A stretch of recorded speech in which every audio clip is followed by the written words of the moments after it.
Muy bien, pues feliz sábado, hermanos. Es un gran placer estar aquí por primera vez en casa de Goyo y Raquel. Con algunos ya nos vemos por segunda, tercera vez, con otros por primera. Y es un gran placer, de verdad, estar con vosotros aquí por primera vez y quizá primera de muchas, ¿no? ¿Quién sabe?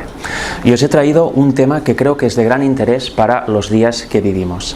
Se titula La verdad te hará libre, la salida mental de Babilonia. Supongo que habéis leído alguna vez el versículo de salid de ella, pueblo mío, ¿verdad? Pues hoy vamos a analizar acerca de ello. Pero antes de entrar en lo que se refiere a Babilonia, tenemos que hablar de la verdad y cómo recibir la verdad, porque es un punto muy importante que a veces quizá no tenemos claro del todo. Yo cuando estudié ese tema me maravillé y empecé a hacer cambios incluso en mi forma de estudiar, en mi forma de escuchar, en mi forma de atender ciertos temas, ¿no?, que puedan suceder o venir a mi vida. Mirad, el primer texto, que es el que da honor al título, ¿no?, es el que da nombre al título, es Juan 8, versículos 31 y 32, que nos dice así, es un texto muy conocido. Dijo entonces Jesús a los judíos que habían creído en él: si vosotros permaneciereis en mí, en mi palabra, seréis verdaderamente mis discípulos. Aquí vemos una condición que luego vamos a tratar también. Para ser verdaderamente los discípulos de Cristo, tenemos que permanecer ¿en qué? En su palabra, en su pura palabra. No en doctrinas de hombres, sino en su pura palabra. Es un primer punto que debemos tener en cuenta. Y luego, haciendo esto, dice, y conoceréis la verdad, y la verdad os hará libres. Aquí vemos algo interesante que también vamos a tratar después. Aquí no dice, y quizá conoceréis la verdad. Dice, y conoceréis. Es una promesa. Con lo cual, si Cristo nos dice que conoceremos la verdad, entonces es que la conoceremos. Pero ¿cómo podemos conocerla? En eso vamos a entrar en la primera parte del tema. Y aparte, esta verdad que nos hace libres. No nos hace esclavos ni del sistema, ni de ninguna religión, ni del mundo. Nos hace libres en Cristo Jesús. Mira, para recibir la verdad tenemos que ir inevitablemente a mi entender a Marcos 10:15, porque nos dice algo muy interesante el Señor. Dice, de cierto os digo, que el que no reciba el reino de Dios, como un niño, no entrará en él. Hemos de recibir su palabra, su reino, y entrar en su reino como niños. ¿Cómo entra un niño? O sea, ¿cómo es un niño? ¿Tiene prejuicios? ¿Obedece a sus padres? ¿Verdad? Cuando va creciendo la cosa quizá cambia, ¿no? Pero cuando es un niño pequeño, como es el caso, ¿verdad que obedece a sus padres y sigue su ejemplo? Pues nosotros debemos hacer lo mismo con el Señor y con su palabra. Debemos ir a la palabra como niños, no buscando lo que ya pretendemos saber, sino buscando lo que ahí dice. Y en 1 Corintios 8:2 nos dice algo similar. No sé si algún día lo habíais parado a pensar esto. Dice, y si alguno soy yo y cada uno de vosotros y cada persona de este mundo, con lo cual aquí estamos interpelados. Y si alguno se imagina que sabe algo, ni siquiera dice que sabe todo o que sabe poquito, dice que sabe algo, cualquier cosa que tú sepas, aún no sabe nada como debe saberlo. ¿Eso qué significa? Que cuando conocemos algo debemos ser un mar de dudas y decir, bueno, yo sé esto, pero quizá no es verdad o quizá no lo sé. No. Aquí dice que cuando conocemos algo, por ejemplo, leemos un texto bíblico, no podemos pretender decir, vale, lo he leído y ya lo sé todo. Siguiente texto. Eso no lo debemos hacer. ¿Por qué? Porque el texto es profundo. La palabra de Dios es eterna, con lo cual cada versículo es eterno. Podemos siempre sacar jugo y más jugo y más jugo, y así será durante toda la eternidad también. Con lo cual debemos ir a la Biblia así, como niños, y nunca pretendiendo saber todo de cada versículo. No debemos tomarlo, repito, como yo sé esto pero quizá no, y siempre estar en dudas y nunca avanzar. Debemos tomarlo de esta manera. Si yo entiendo un versículo, sé que hay más, y cuando descubra más, habrá más y más y más. Obviamente, cuando profundizamos un versículo, no puede ser que la profundización niegue lo básico del versículo. Eso sería una falsa luz, ¿verdad? Pero si vamos profundizando y conocemos más y más de lo que dice el versículo en su forma básica, entonces vamos bien. Nunca podemos decir que lo sabemos todo. Siempre hay más. Y en Marcos 12, versículos del 32 al 34, vemos el ejemplo de una persona, de un fariseo, y eso lo tratamos hace 2 semanas, creo, en la escuela sabática, y por eso puse el ejemplo aquí. Mirad la reacción del fariseo. Dice, entonces el escriba le dijo, bien maestro, verdad has dicho que uno es Dios y no hay otro fuera de él. Ahí le mostró que el primer mandamiento es amar a Dios y el segundo amar al prójimo. Viene de ahí la conversación. Y el fariseo lo entendió. Uno es Dios y no hay otro fuera de él. Eso, desde luego, tiene mucho sentido, ¿no?, para los que no somos trinitarios. Y el amarle con todo el corazón, con todo el entendimiento, con toda el alma y con todas las fuerzas, y amar al prójimo como a uno mismo, es más que todos los holocaustos y sacrificios. Es mucho más que la obra propia, o que incluso los sacrificios. Curiosamente, Jesús no le habló de nada, de sacrificios ni holocaustos, pero el escriba entendió que las obras propias no son nada al lado de amar verdaderamente al prójimo. Y finalmente dice, Jesús entonces, viendo que había respondido sabiamente, le dijo, no estás lejos del reino de Dios. Y ya ninguno osaba preguntarle, ¿por qué no está lejos del reino de Dios el fariseo? Porque aquí se hizo como niño. Aceptó las palabras de Jesús, las entendió y así lo transmitió en su respuesta. También hay otro texto que es Mateo 18 que dice, ¿ni quién será el primero en el reino de Dios? Era un problema que había en los discípulos. Eso también puede ser un problema en la actualidad, ¿no? Ver el reino de Dios como quién será el primero, quién estará más cerca de Jesús o quién va a entrar primero. No, eso lo debemos dejar de lado. Y aquí vemos que este fariseo lo entendió muy bien. Por eso Jesús le dice, no estás lejos, no es llegado aún, pero vas por el buen camino. Fijaros, en 2 de Tesalonicenses, capítulo 2, versículos del 8 al 10, nos dice, y entonces se manifestará aquel inicuo, a quien el Señor matará con el espíritu de su boca, y destruirá con el resplandor de su venida, inicuo cuyo advenimiento es por obra de Satanás, con gran poder y señales y prodigios mentirosos, y con todo engaño de iniquidad, para los que se pierden, por cuanto no recibieron el amor de la verdad para ser salvos. ¿Quién se pierde? Los que no reciben el amor de la verdad para ser salvos, los que no van a la palabra como niños.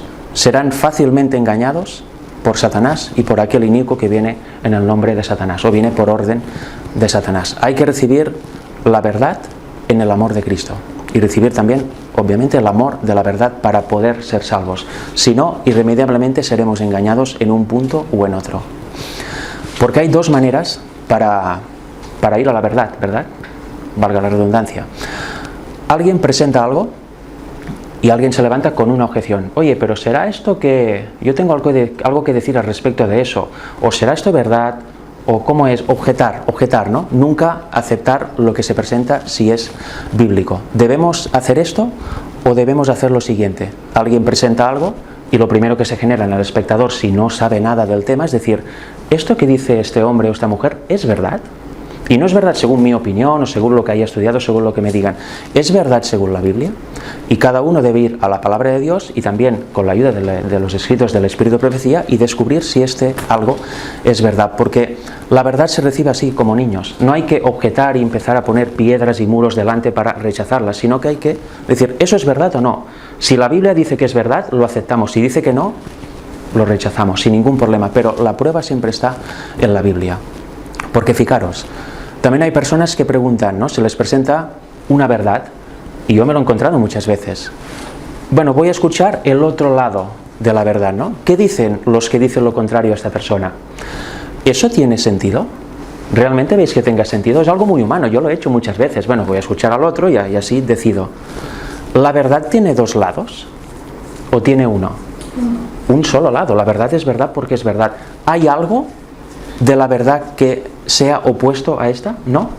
En todo caso será la mentira, el error, pero ya no tiene nada que ver con la verdad. Con lo cual también es muy peligroso, ¿no? Hay mucha gente que dice, por ejemplo, vale, yo acepto la verdad del Padre y del Hijo, pero déjame escuchar lo que dicen los trinitarios para comparar. ¿Debemos comparar? No, debemos ir a la Biblia a descubrir si la verdad del Padre y del Hijo es bíblica. Y si es bíblica, olvidémonos de ir a buscar al otro lado o a ver qué dicen los opuestos. Porque ¿qué sentido tiene escuchar el error para luego, de esta manera, estar seguros de haber aceptado una verdad? No tiene lógica. No sé si me doy a explicar. Pero bueno, es una forma de estudio que creo que es correcta. Hay que centrarse solo en lo que dice la Biblia, no lo que dice tal o cual persona. Nunca hemos de ir a comparar como si fuera un debate. Pero la única forma de recibir la verdad, y con eso lo contaremos a salir mentalmente de Babilonia, es por nosotros mismos. ¿Por nosotros mismos podemos llegar a la verdad y descubrirla? No. Necesitamos a alguien, al Espíritu Santo, al Espíritu de verdad. Mirad qué dice Juan 14, del 16 al 18. Y son palabras de Jesús nuevamente, el que dijo que tenemos que ser como niños. Y yo rogaré al Padre y os dará otro Consolador, para que esté con vosotros para siempre. El Espíritu de verdad, el cual el mundo no puede recibir, porque no le ve ni lo conoce. Pero vosotros le conocéis, porque mora con vosotros físicamente y estará en vosotros en el futuro cuando se vaya Jesús. Y no os dejaré huérfanos, vendré a vosotros. ¿Quién vuelve? Jesús mismo en su naturaleza divina, por supuesto. Pero aquí lo importante es que habla del Espíritu de verdad. El Espíritu de verdad que envía el Padre, ¿qué creéis que nos dirá? La verdad. Y nos llevará a la verdad. ¿Nos puede llevar al error? ¿O a la mentira? ¿O a la confusión? ¿O a medias verdades y medias mentiras? ¿O a verdad 99,9% y un 0,1% de error? Nos lleva toda la verdad. Con lo cual, para conocer la verdad debemos pedir ese Espíritu. Y mirad, en Juan 16, 12, 13 nos dice algo muy similar, ¿no? Para cimentar el punto. Dice: aún tengo muchas cosas que deciros, pero ahora no las podéis sobrellevar. Pero cuando venga el Espíritu de verdad, nuevamente, Él os guiará a toda la verdad. ¿Cómo no? Porque no hablará por su propia cuenta, sino que hablará todo lo que oyere y os hará saber las cosas que habrán de venir. ¿Quién mejor que el Espíritu de verdad? De hecho, ¿quién aparte del Espíritu de verdad nos puede llevar a la verdad? Nadie. Solo el Espíritu de Cristo, el Espíritu del Hijo. Y por si alguien tiene dudas, mirad este manuscrito. Jesús viene a ti como el Espíritu de verdad. ¿Quién viene? Viene Jesús, obviamente en su naturaleza divina, esta manifestación espiritual de Cristo. Estudia la mente del Espíritu, consulta a tu Señor, etcétera, etcétera. Jesús es el Espíritu de verdad. El que nos dice que seamos como niños, el que instruyó a los apóstoles en persona, es el mismo que viene a revelarnos toda la verdad si nosotros queremos. Y no hay mentira en él, obviamente. Mirad aquí en el Camino a Cristo, página 110. Dios desea que el hombre haga uso de su facultad de razonar. Muy importante. Y el estudio de la Sagrada Escritura fortalece y eleva la mente como ningún otro estudio puede hacerlo. Y vosotros ya lo sabréis, ¿verdad que leer un libro secular puede estar bien, pero cuando uno lee la Biblia es otro nivel? Es algo diferente. Nunca se acaba el conocimiento ahí. Pero cuidado, con todo debemos cuidarnos de no deificar la razón, que está sujeta a las debilidades y flaquezas de la humanidad. Si no queremos que las Sagradas Escrituras estén veladas para nuestro entendimiento, de modo que no podamos comprender ni las verdades más simples, debemos tener la sencillez y la fe de un niño, estar dispuestos a aprender e implorar la ayuda del Espíritu Santo. ¿Los niños razonan? Claro que sí, y hacen uso de su razón, pero ¿dependen solamente de su razón, de mi entendimiento? No. Preguntan a los padres, ¿verdad? Dependen de sus padres, pues nosotros debemos depender igual de Dios. Ser sencillos es la clave para llegar a toda verdad, ser como niños. En el siguiente párrafo nos dice que cuando el libro de Dios se abre sin oración ni reverencia, importante, no solo oración, también reverencia, es algo sagrado lo que estamos abriendo y leyendo. Cuando los pensamientos y afectos no están fijos en Dios o no armonizan con su voluntad, el intelecto queda envuelto en dudas. Qué interesante, cuando los pensamientos y afectos, no están en Dios, ¿qué encontramos? Duda. El intelecto, nuestra inteligencia se ve enturbiada por la duda. ¿Y entonces qué sucede? Entonces, con el mismo estudio de la Biblia se fortalece el escepticismo. Qué curioso, ¿no? Que estudiando la Biblia se pueda fortalecer el escepticismo. Sí, si vas en tu carne y sin el Espíritu de Dios, así es. Todos son dudas. No sé si habéis conocido gente que solo tiene dudas. Sí. Lee la Biblia y cada vez más hay más dudas. Uno más cercano. Es así. Yo conozco, por ejemplo, una persona que cuando más lee, más dudas tiene. Casi es para decirle, no leas más. Entonces, ¿no? Porque cada vez es peor. Luego dice, el enemigo se posesiona de los pensamientos, y eso es muy importante, porque es real, y sugiere interpretaciones incorrectas. ¿Por qué hay tantas doctrinas y tantas iglesias? Por eso. Cuando los hombres no procuran estar en armonía con Dios en obras y en palabras, por instruidos que sean, están expuestos a errar en su modo de entender las Santas Escrituras y no es seguro confiar en sus explicaciones. Hay muchos ejemplos de personas así, en la historia y en la actualidad. Qué importante es no solo confiar en la instrucción que uno puede tener bíblica o el estudio, sino estar en armonía con Dios en obras y en palabras también. Alguien que tuerce la Biblia no está en armonía con Dios en palabra, y por supuesto en obras seguramente tampoco. Hay que estar siempre unidos al Señor por medio de su Espíritu. Si no, el estudio, podemos leer lo mismo que otro y no vamos a entender lo mismo. Y vamos incluso a entrar en escepticismo, dudas, etc.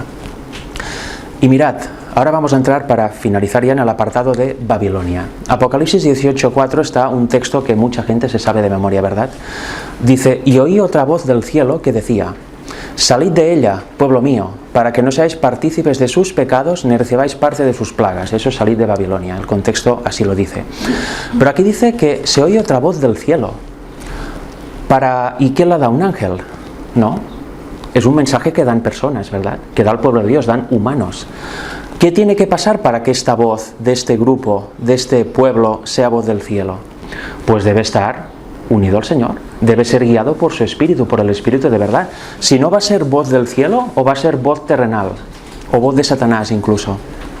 Hay muchas personas, y yo en el pasado también era así, que denuncian a Babilonia como lo haría el diablo, a gritos, exigiendo y maldiciendo, y creyendo que hacemos tan bien, que estamos haciendo la obra de Dios. Pero no, la voz viene del cielo. Y para que la voz venga del cielo, hemos de creer el mensaje que tenemos que dar. Salid de ella, pueblo mío. Creerlo y vivirlo, porque si no lo creemos ni vivimos, ¿de dónde vendrá la voz? Vendrá de la carne, del intelecto, de la propia razón. Con lo cual eso es un primer punto para tener claro, ¿verdad? Y ahora vamos a entrar un poco más en esto.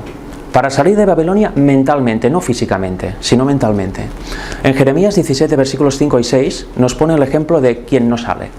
Dice, así ha dicho Jehová, maldito el varón que confía en el hombre. Quien pone la confianza en el hombre, no sale de Babilonia, porque está agarrado del brazo humano. Y pone carne por su brazo, y no hace falta que sea otro hombre, puede ser uno mismo, confiar solo en uno mismo. Y su corazón se aparta de Jehová. Se aparta, no hay nada que hacer. A no ser que se arrepienta, claro. Será como la retama en el desierto y no verá cuando viene el bien. Una persona que confía en el hombre, que pone su carne por su brazo, que confía en él mismo, en el hombre sin Dios, no verá cuando viene el bien.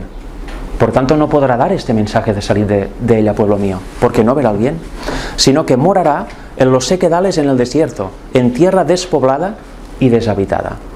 Fijaros en lo que dice despoblada y deshabitada. Porque aquí va a salir de nuevo. En Apocalipsis 19, parte B del versículo y 21b, 23a, dice, hay de la gran ciudad, Babilonia, en la cual todos los que tenían naves en el mar se habían enriquecido de sus riquezas, pues en una hora ha sido desolada. Mira, curiosamente, como esas personas que se apartan de Jehová y confían en el hombre, son desolados como Babilonia. Con el mismo ímpetu será derribada Babilonia, la gran ciudad, y nunca más será hallada. Y voz de arpistas, de músicos, de flautistas y de trompeteros no se oirá más en ti, y ningún artífice de oficio alguno se hallará más en ti, ni ruido de molinos se oirá más en ti, luz de lámpara no alumbrará más en ti, ni voz de esposo y de esposa se oirá más en ti. Eso es deshabitado, ¿no? No hay nadie.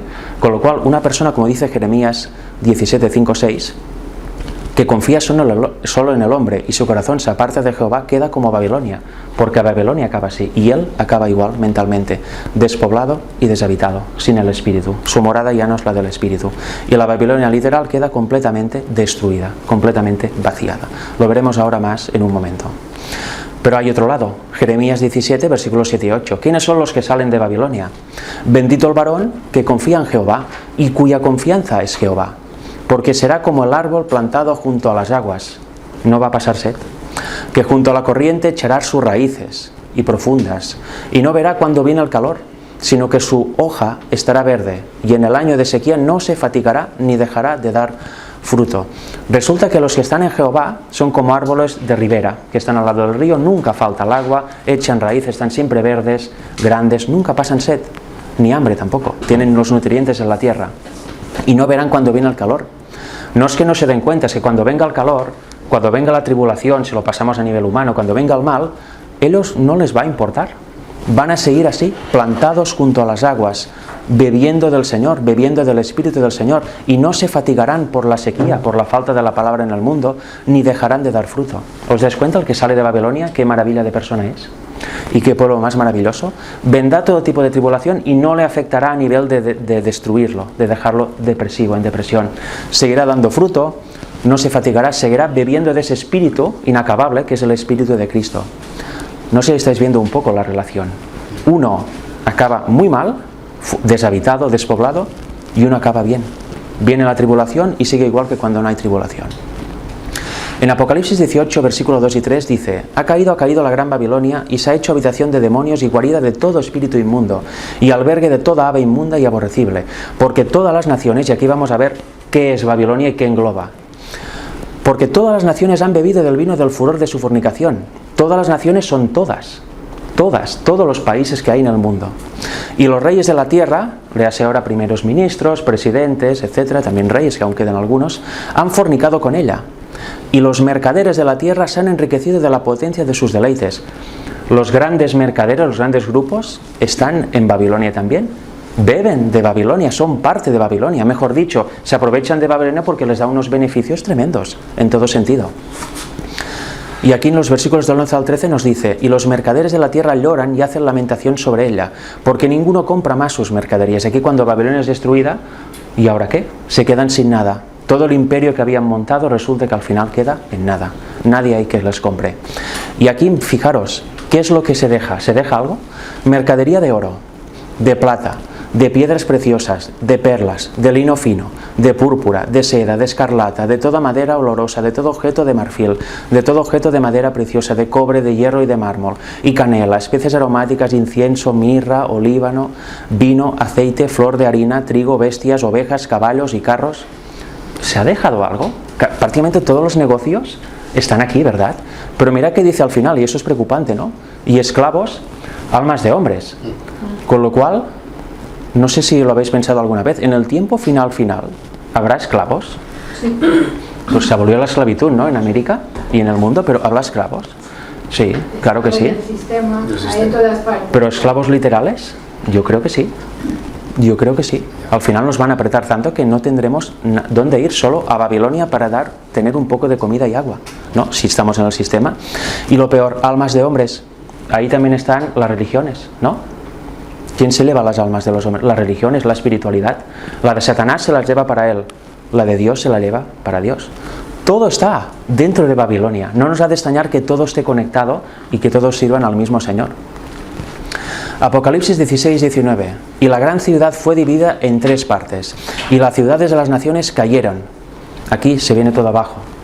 Y la gran Babilonia vino en memoria delante de Dios para darle el cáliz del vino del ardor de su ira. Aquí ya están a punto de destruir a Babilonia. Pero ¿veis que todas las ciudades de las naciones cayeron? No hay nada en pie. Por poner la confianza en el hombre, en Babilonia, en Satanás, en el inicuo, y no ponerla en Dios.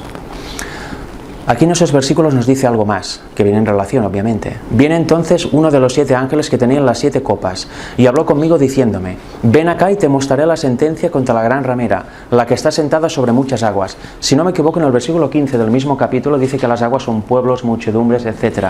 Con lo cual, ¿dónde está sentada la gran ramera? Encima de todas las naciones, como hemos visto, sobre todo el mundo, dominando. Con la cual han fornicado los reyes de la tierra, y los moradores de la tierra se han embriagado con el vino de su fornicación.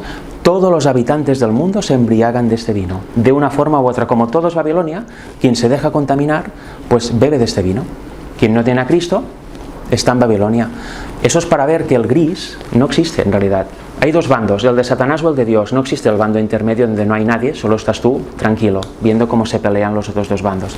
No, o estás en Babilonia o estás con el Señor. O confías en el hombre o en ti mismo, o confías en el Señor que te dé de su espíritu para llegar a toda la verdad. ¿Veis qué diferencia más abismal?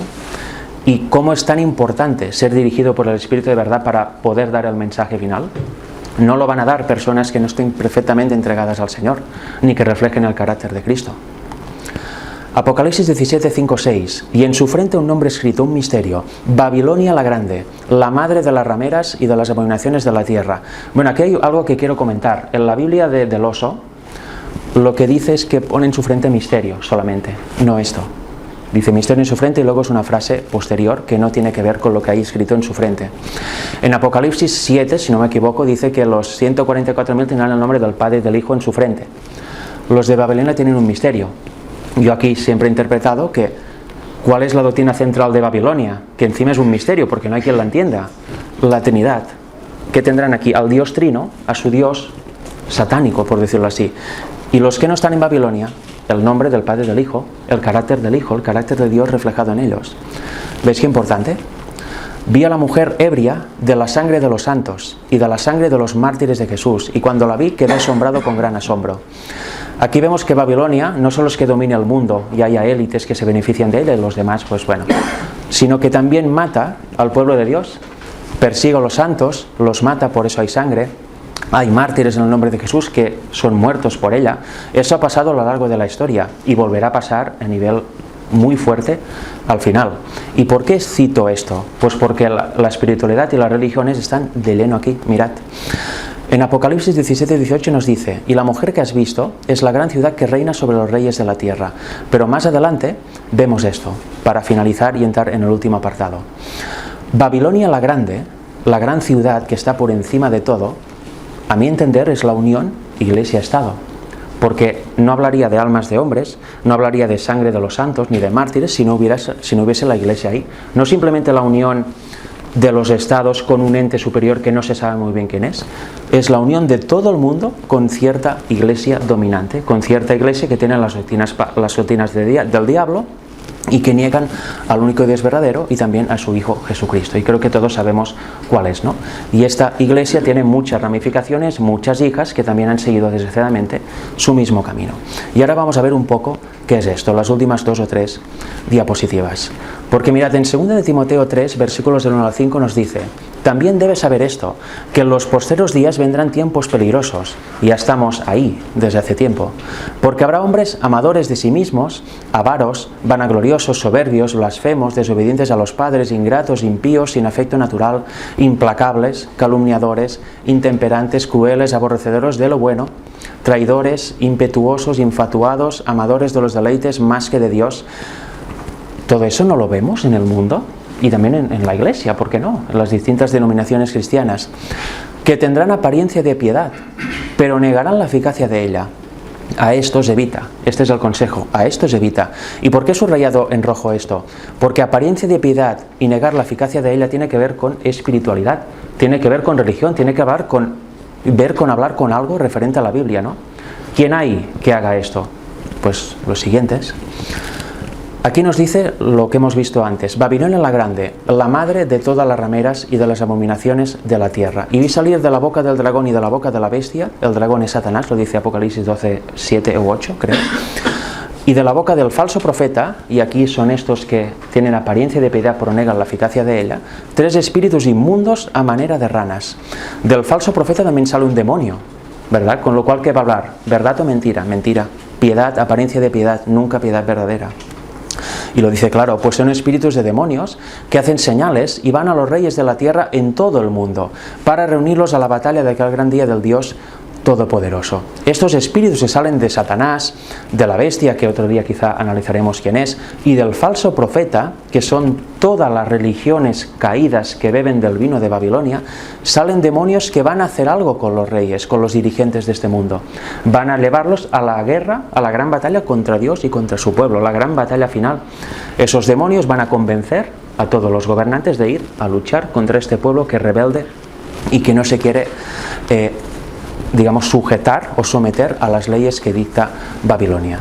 Y mira, para comprobar un poco esto, y esta es la última diapositiva, en 2 de Corintios 11, versículos 3 y 4, y luego versículos 14 y 15, nos dice un aviso que debemos tener en cuenta y tiene que ver con el falso profeta. Pero temo que como la serpiente con su astucia engañó a Eva, vuestros sentidos sean de alguna manera extraviados de la sincera fidelidad a Cristo. ¿Cómo engañó Satanás a Eva? Bueno, eso lo vimos en la primera campaña bautismal en Mora de Ebro, y hablé un poco de Génesis 1, 2 y 3. Pues de esta manera, con astucia, nunca yendo de cara, sino escondiéndose detrás de medias verdades o de crear suspicacia, crear dudas en la mente de Eva para desconfiar de Dios. Así podemos ser extraviados. Porque si viene alguno predicando a otro Jesús, y eso ya lo dice porque pasaba en la época de Pablo, en la iglesia primitiva, que el que os hemos predicado, o si recibís otro espíritu que al que habéis recibido, u otro evangelio que al que habéis aceptado, bien lo toleráis. Aquí parece que Pablo es un poco autosuficiente, ¿no? Si viene alguien que os diga lo opuesto a lo que os hemos dicho, negadlo, no debéis aceptarlo. No es autosuficiencia, es porque Pablo aprendió directamente de Jesús cuando se le apareció, se convirtió por esa experiencia y predicaba la verdad pura, la verdad según las Escrituras. Él decía la verdad, y por eso es tan importante ir a la palabra pura para también comprenderla. Y dice, bien, con pesar, ¿no? Os vienen a predicar a otro Jesús, diferente al que os he predicado. Recibís otro espíritu, no el espíritu de verdad, y lo toleráis. ¿Cómo puede ser? Y no es maravilla, les dice al final, porque el mismo Satanás se disfraza como ángel de luz. Y eso es un peligro ya en aquel tiempo, pero también en los últimos tiempos. Satanás tiene muchas formas de aparecer. Él lo domina todo aquí en la tierra y dice, vale, hay muchos caracteres, muchas personas, ¿cómo entro a cada uno? No me importa la manera, yo solo quiero que se pierda y que venga a mi reino y que no salga, que no vaya al reino de Dios. Pues muchas veces viene como ángel de luz. A veces nos imaginamos que Satanás entra con el error de frente y dice tales barbaridades que es imposible creerlo. Pero Satanás ya ha visto que eso no funciona siempre. En el pasado quizás sí, pero ahora no. Y viene como ángel de luz. Satanás te puede mostrar un 90% de verdad y un 10% de error, suficientemente lo bien mezclado para que caigas y te lleve a su reino. Eso tiene que ver con predicar otro Jesús, recibir otro espíritu, etcétera, etcétera, cualquier cosa. No viene de cara siempre, te siembra dudas en la mente, te hace incrédulo, dice, pero esto que crees así, ¿tú crees que de verdad es así? Y ya tienes tu duda, te hace leer la Biblia como Él quiere, domina tu mente si se la dejamos. Y eso debemos tenerlo claro, no puede ser eso, porque cuando viene Satanás como ángel de luz, ¿tú qué ves? Un ángel de luz. Y si no disciernes que es el diablo disfrazado, vas a caer en su engaño. Y eso es muy peligroso, por eso son los de apariencia de piedad, etcétera, que extravían a muchos. Y último versículo, así que no es extraño si también sus ministros se disfrazan como ministros de justicia, cuyo fin será conforme a sus obras. No van a acabar muy bien. Pero fijaros, ministros que se disfrazan como ministros de justicia, ¿eso es apariencia de piedad? Te hablo de la piedad, pero te la niego a la vez. Y luego nos ha dicho que a estos evita. ¿Veis qué curioso? Ministros de justicia. Mucha gente, por ejemplo, habla de la justicia por la fe, pero ¿lo hablan correctamente o te están vendiendo justificación por obras? El catolicismo te vende justificación por obras, diciéndote que es justificación por la fe. Increíble. Y no lo hacen mal o de cualquier manera, te lo explican de una manera que tú te lo crees. Dices, es que es verdad, claro, tiene sentido, voy de un versículo a otro, etcétera, etcétera. Pero eso es simplemente apariencia de piedad. No debemos caer en esos engaños. Debemos detectar cuando viene Satanás disfrazado como ángel de luz. Y sobre todo debemos pedir al Señor que nos dé su espíritu, el espíritu de verdad, que Él venga en su naturaleza divina y nos diga la verdad, que nos la muestre, nos diga, mira, esto es así, ve aquí, ve allá, ese texto se entiende así, etcétera. Solo así podemos predicar el salir de Babilonia y solo así podremos realmente llegar a la salvación. Y ese es mi deseo para mí y para todos vosotros, que siempre os guíe el Espíritu de verdad y os lleve a toda la verdad. Es imposible, y es una prueba del algodón, es imposible que si el Espíritu de verdad os guía, acabéis en errores o acabéis en cosas raras, espirituales. Si os guía, nunca caeréis en ello. Con lo cual, debemos escudriñarnos también, ¿no? Y ver qué creemos, qué no creemos, qué veo, qué escucho, dónde estoy, dónde voy, etc. Es muy, muy importante, porque así seremos parte del pueblo final. Que Dios os bendiga. Amén.